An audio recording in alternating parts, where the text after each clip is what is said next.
Welcome to This Explainer. Today we're tackling something that makes even the most confident professionals out there totally break a sweat, the job interview. To help us navigate this, we're going to follow our cartoon job seeker, candidate Casey, as they try to master the art of the interview. So whether you're a seasoned pro or literally just fresh out of school, let's open up the source material together and find a real, tactical blueprint for securing that job offer. Okay, let's dive right into a terrifying but honestly crucial fact. Most interviewers are going to decide if they like you in the first 30 seconds of meeting you, just half a minute. Your knowledge, your experience, your professionalism, and just the general mannerisms you exude, they're absolutely critical right out of the gate. That's exactly why preparation is the single most important key to actually landing the job. To make sure candidate Casey survives those first 30 seconds, we're going to follow a chronological 5-step agenda: the day before, the morning of, in the hot seat, major red flags, and finally, the post-interview playbook. Section 1. The day before. Let's see how this builds, because real interview success actually starts 24 hours before you even walk through the door. Here's the ultimate prep checklist Casey needs to review. As our manual outlines, you absolutely have to get plenty of sleep. You need to be alert so you can actually provide thoughtful answers, right? Also, if you aren't 100% sure where the interview is taking place, do a practice run of the commute. Check the gas tank, look up the train schedule right now so you can proactively avoid any of those nightmare delays tomorrow. Next up, Casey needs to get their gear ready. You want to pack a professional portfolio or bag early and stuff it with extra copies of your resume, your application materials, and definitely a pen. You also really need to review your research on the organization.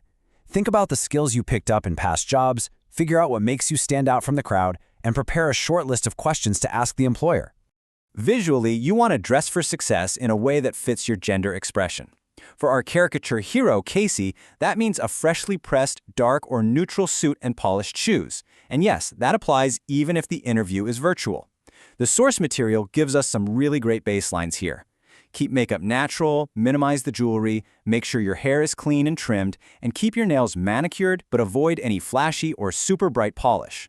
Section 2. The morning of. The sun is up, it's interview day, the stakes are super high, and Casey is starting the final countdown.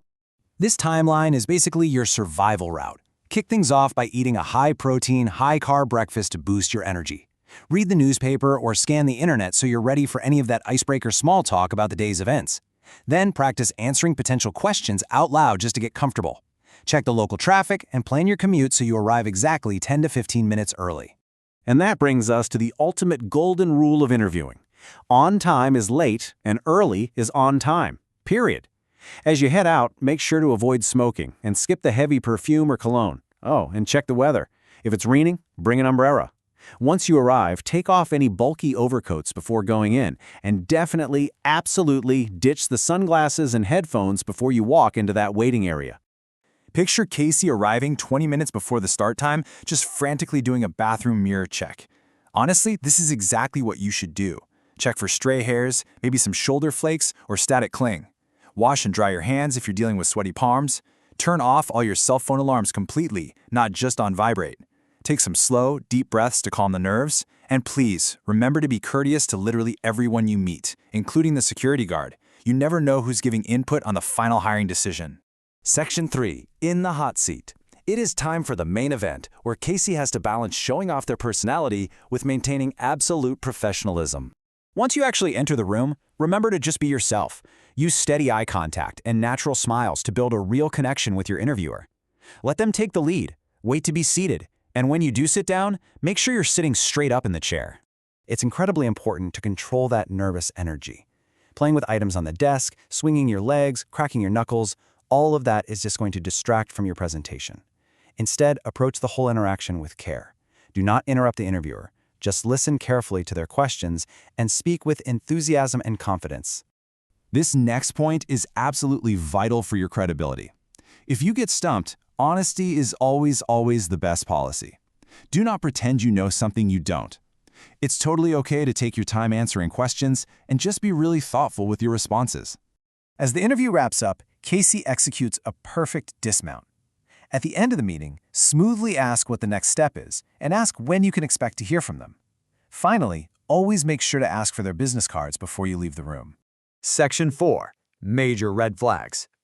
What happens if Casey takes a wrong turn? Let's look at the absolute worst things you can do during your meeting. When you're answering questions, never give one- or two-word answers. Replying with a simple yes or no basically kills the conversation on the spot. Instead, you want to share answers that pull from your personal and professional history. Prove how well you match their ideal candidate profile. Try to find ways to craft small stories, narratives, and specific examples for each question they throw at you. Imagine the comical disaster of Casey welcoming themselves to the interviewer's space by slamming a giant portfolio onto the desk, chomping on gum, and swearing. Yeah, don't do this.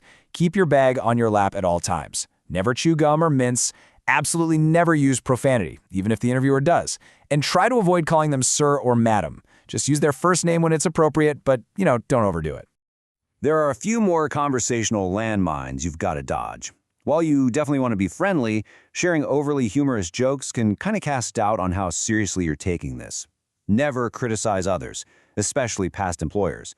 Definitely do not listen in on their phone calls or snoop at the documents sitting on their desk. And finally, never ask, will I get the job? And do not bring up salary first. Though, to be fair, you should absolutely have a well-researched salary range ready in your head if they push you for a number. Section 5. The Post-Interview Playbook. Phew! Casey made it out alive without stepping on any landmines, but the work isn't quite finished yet. Let's take a look at the post-interview playbook. Our source material outlines a very specific set of instructions for the immediate aftermath of the interview. This is how you lock in that positive impression we just worked so incredibly hard to create. Literally immediately after leaving, Casey needs to take a second to write down impressions of the interview and the names of the people they met. Then, within 24 hours, you need to send a personalized thank you email to each person.